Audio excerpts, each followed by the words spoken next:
आइए संज्ञा के बारे में बात करते हैं। किसी व्यक्ति, वस्तु, स्थान या भाव का बोध कराने वाले शब्दों को संज्ञा कहा जाता है। जैसे प्राणियों के नाम में हम देखें तो उदाहरण है नेहा, आयुष, ओजस्व, अंशु, गाय, भैंस, कुत्ता, शेर आदि। यदि हम स्थानों के नाम की बात करें तो दिल्ली, बनारस, इलाहाबाद, पटना, मुंबई, गुजरात आदि। वस्तुओं के नाम की बात करें तो टीवी, कुर्सी, पुस्तक, मोबाइल, फ्रिज आदि। यदि हम भावों की बात करते हैं तो सुंदरता, बुढ़ापा, मिठास, खुशबू आदि। तो संज्ञा की परिभाषा एक बार फिर से सुन लीजिए। किसी व्यक्ति, वस्तु, स्थान या भाव का बोध कराने वाले शब्द संज्ञा कहलाते हैं। संज्ञा के 3 भेद होते हैं: व्यक्तिवाचक संज्ञा, जातिवाचक संज्ञा और भाववाचक संज्ञा। व्यक्तिवाचक संज्ञा हम किसे कहेंगे?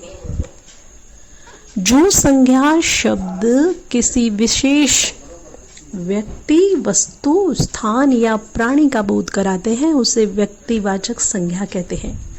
जैसे रजनीश, लखनऊ, गंगा, हिमालय, कामायनी, पूर्व दिशा, दीपावली आदि।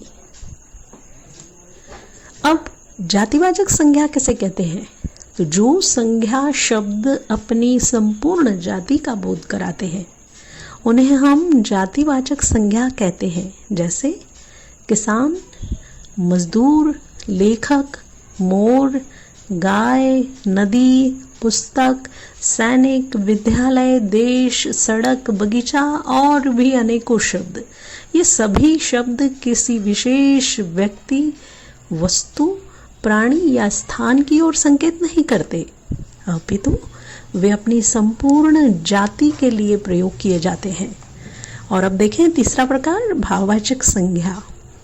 जो संज्ञा शब्द किसी वस्तु या व्यक्ति के गुण, दोष, भाव, दशा, व्यापार या मन के भाव का बोध कराते हैं हम उन्हें भाववाचक संज्ञा कहते हैं।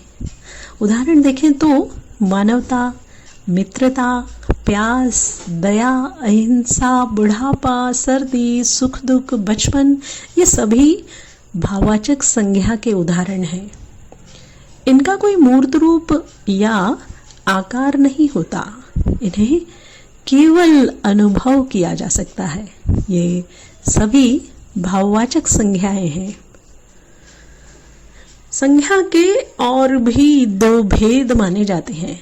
अंग्रेजी व्याकरण से प्रभावित होकर कुछ विद्वान संज्ञा के और 2 भेद करते हैं। इस प्रकार संज्ञा के कुल 5 भेद हो जाते हैं, परंतु कुछ विद्वान उपर्युक्त भेदों को जातिवाचक संज्ञा के ही भेद मानते हैं। तो वो कौन से हैं 2 प्रकार? चौथा है समुदायवाचक। जो संज्ञा शब्द किसी समूह, झुंड या समुदाय का बोध कराते हैं उन्हें समुदायवाचक संज्ञा कहते हैं। उदाहरण के तौर पर देखें तो भीड़, सेना, सभा, गुलदस्ता, कक्षा, मंडल, जत्था, संघ आदि अनेकों उदाहरण समुदायवाचक संज्ञा के हो सकते हैं। और एक और प्रकार द्रव्यवाचक संज्ञा। परिभाषा हम किसे कहेंगे? द्रव्यवाचक संज्ञा। जिन संज्ञा शब्दों से किसी द्रव्य पदार्थ अथवा धातु का बोध होता है उन्हें हम द्रव्यवाचक संज्ञा कहते हैं। जैसे तांबा, पीतल, चांदी, कोयला, घी, दूध, तेल, चावल, दाल, आटा और भी अनेकों शब्द। हिंदी व्याकरण में समुदायवाचक तथा द्रव्यवाचक संज्ञा को जातिवाचक संज्ञा ही माना जाता है। और अलग अलग प्रकारों से भाववाचक संज्ञा की रचना भी की जाती है।